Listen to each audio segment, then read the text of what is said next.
name is Lee Kasumba, and I am passionate about Africa. I'm an Afro optimist, and I strive to just celebrate the continent in all its diversity and beauty.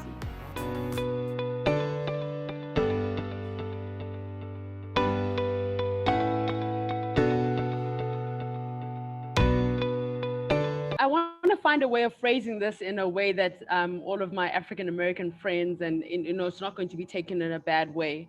But I have to preface my comment by saying that what was mentioned just now about the fact that there is a legacy of colonialism, we need to not forget it. Before colonialism, Africa was basically, we were all integrated. You see this from the food, you see this from how the languages are similar. You can be in different parts of the continent and people can say, oh, you look like somebody from here, from there. The board put in place for Africa as a way of the West being able to control the resources. So we need to remember all of that. The unfortunate thing is that as Africans, we played into that and we specifically think that we're all different. And some parts of the continent feel they're more superior or inferior or whatever the case may be. So we've got all those politics. Well, you need to understand that when it comes to what the idea is, the largest, most unified African American. So everybody, no matter where you are, you will know Oprah, depending on when you were born and everything, either Moesha or Fresh Prince of Ballet or whatever the case may be. You know what I mean? Like, we need to remember that more people will know about African American music than they would know. Obviously, the dynamics are changing now, but that they would know about what is going on in African music. I said all of that to say this. In terms of popular culture and the dominant Black kind of culture that we see globally with is African American culture. That is what dominantly being shared as what Blackness is.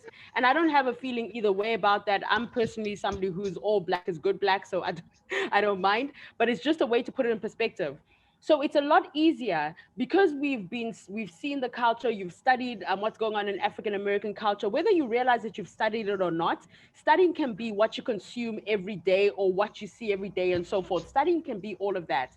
And so somebody in, say, South Africa, or let me say Zimbabwe, may not be fully aware of what's going on in Congo with the Congo, with the people who are being killed in Congo. You may not be aware, but why would you be aware? Because besides that, how many people know artists from Congo or know the music or know the background or know the cultures or know the textures? It's not part of mass culture. So the reason why is that what happens in America with Black people is easier for everybody from the continent to kind of see it in your face, and then it's be like, oh, we all are the same people, so we're gonna go for it. I don't have a good or bad where that's concerned, and I think for that weight to be carried by Africans or by Black people or anything like that is too heavy. I think that is all a legacy of colonialism. That is all that it is. It's a legacy of colonialism, and it's a legacy of how you want to place the power more than anything else. So that's why I think the Black Lives Matter movement was, kind of people across the continent were speaking about it, and it became a huge thing because then people started to resonate it in their own way and in their own context, and it led to other things. But the reason why it started in America was because Black American culture or African American culture is what we have been fed for the longest time when it comes to media.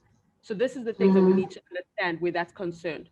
So I don't know if anybody's to blame either way. It just is what it is. I don't know if we can blame somebody for not knowing about what's going on in Congo. Just to say real quick, I don't know if you remember the story with Vanessa Naketi, the Ugandan lady, when Associated Press had basically taken her out of a picture at Davos, right? And she was with the other climate activists and so forth, Greta Thunberg.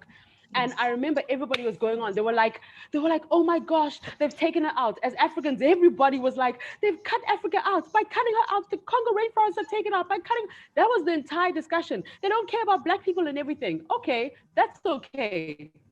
My question, before in Africa covered her at all, do you see what I mean?